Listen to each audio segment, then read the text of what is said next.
All right, problem 19.6a is our comprehensive problem for the chapter. And so we're going to get to throw in kind of all the little things we learned, such as, contribution margin, break even, margin of safety, all that fun stuff. So in this problem, we have Woolsey Industries expects to maintain the same inventories at the end of 03, at the beginning of the year. All right, so what's produced is going to be cost of goods sold. And then we have some estimates that the managers for the different departments put together during the year. So it also says that our expected units sold is 21,875. Going to be sold at $160 per unit, with maximum sales within a relevant range of 27,000. Okay.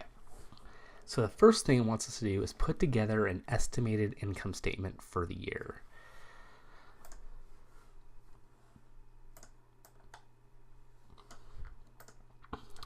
So I'm just gonna, copy over some notes here, make it a little easier to see what we're talking about.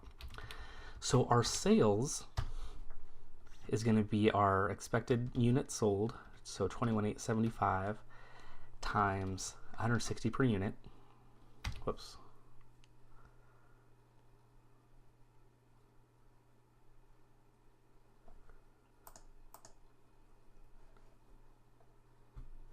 Looks like you typed that backwards. 21,875. There we go.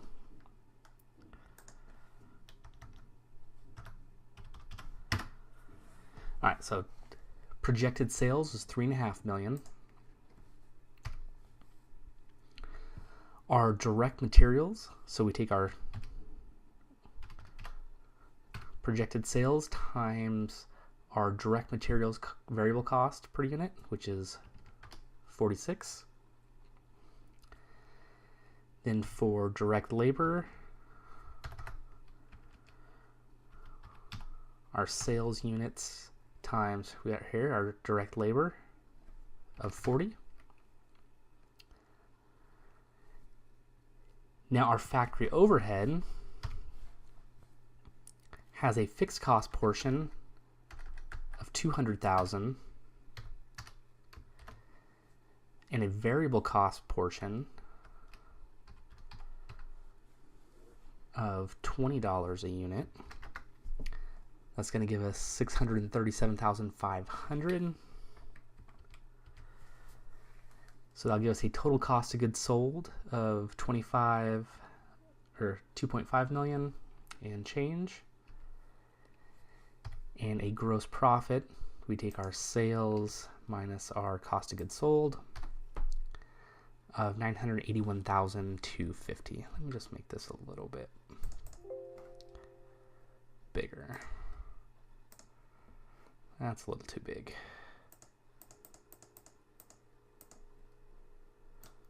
There we go. All right, let's look at our period cost expenses. So our sales is estimated a fixed cost of 110,000 and variable cost of $8 a unit.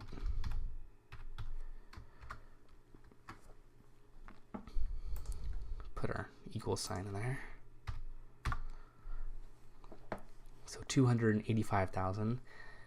Advertising is all fixed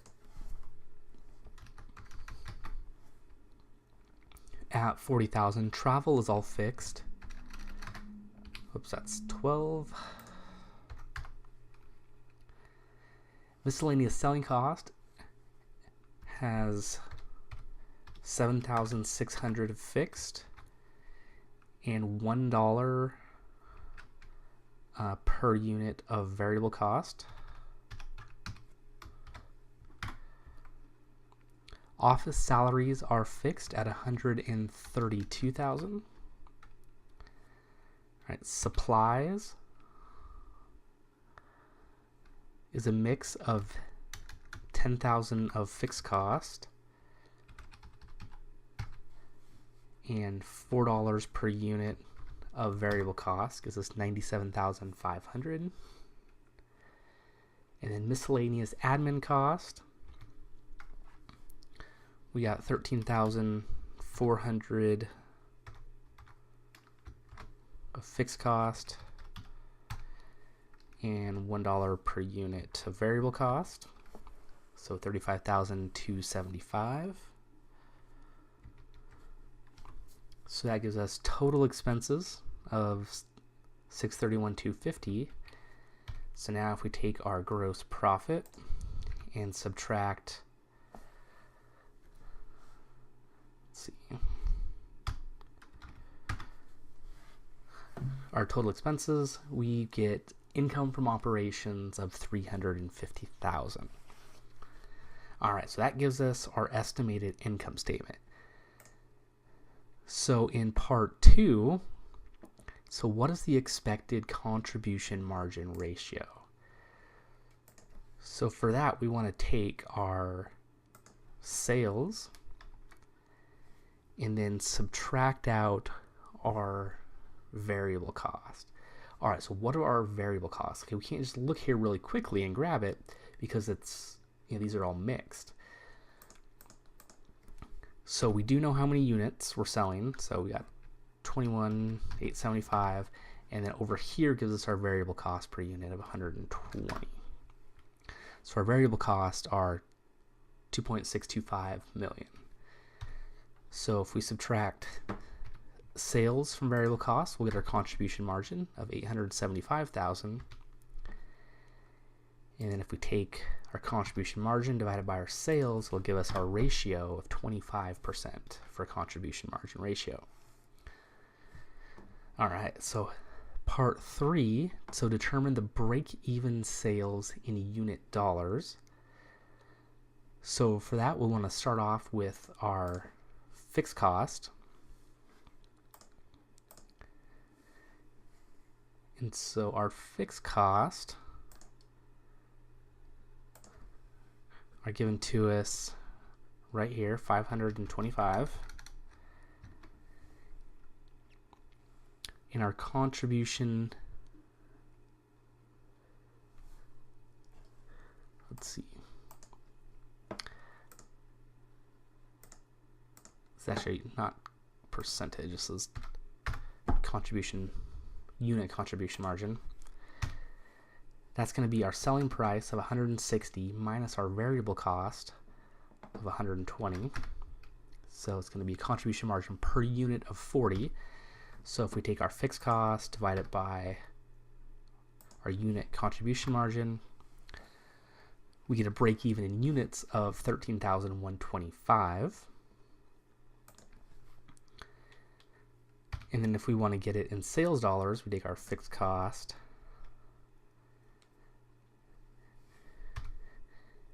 and divide that by our contribution margin ratio. So 525,000 divided by our 25%. So our break even in sales dollars is 2.1 million. All right, so then next in part 4 says construct a cost volume profit chart indicating where break even sales are. So rather than taking the time to build that in Excel, which we could, let's just take a look at this.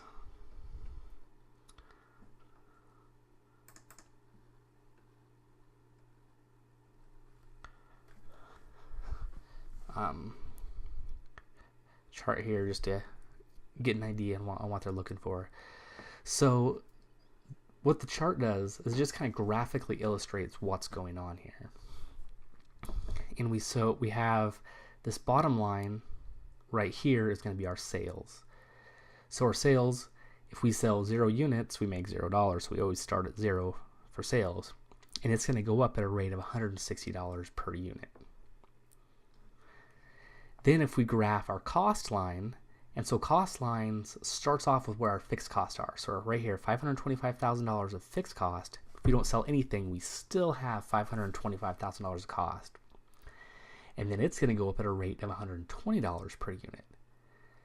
So thankfully our sales line is steeper, And so where these two intersect, that's going to be our break even. So cost equals sales. We can follow it down to figure out how many units that are right here, or how many sales dollars are over here. And then as we move along, we can see that once we get past break even, now our sales line is higher than our cost, which means this little shaded area in the middle is going to be our profit area, whereas the shaded area down here is going to be our loss area. All right, so number 5.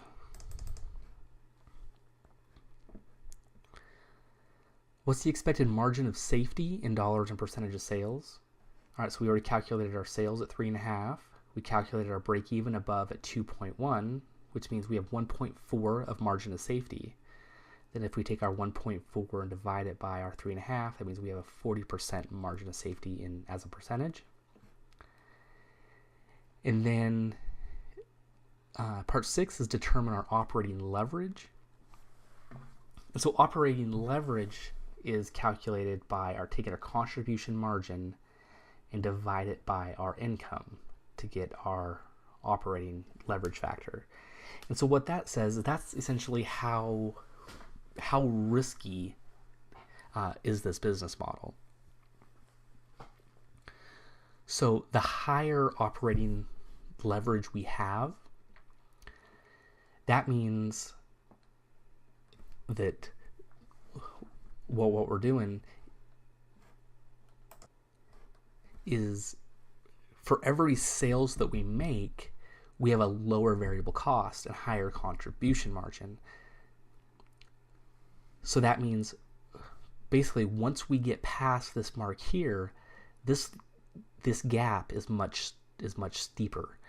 So the more sales we have, the faster our profit's going to rise. But it also means we're more risky.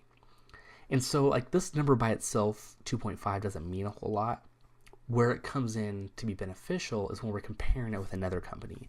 And usually margin or operating leverage is kind of used by investors or banks possibly to figure out, hey, how risky is this? And so the idea was, if say we have two companies, so we have our company here with an operating leverage of 2.5, and say we're comparing that to a company with an operating leverage of 1. What that means is if sales go up, say by, total sales go up by 10%, the fact that we have a higher operating leverage means our income is going to grow at a faster rate. So while total sales may go up by 10%, our income is going to go up by 25%. Where conversely, if we have a company with an operating leverage of 1, if sales go up 10%, their income will go up 10%. So if you're investing and you really think, hey, that that we're going to have growth and have sales, hey, we want to invest in someone who has higher operating leverage. But there's a downside to that, and that's like the risk is that what if we don't meet our break even and we have a loss? So if we have a company with a 2.5 operating leverage and we have a 10% decrease in total sales, that means our loss is going to be 25, a loss of 25%, where an operating leverage of 1 is going to have a loss of 10% on total income.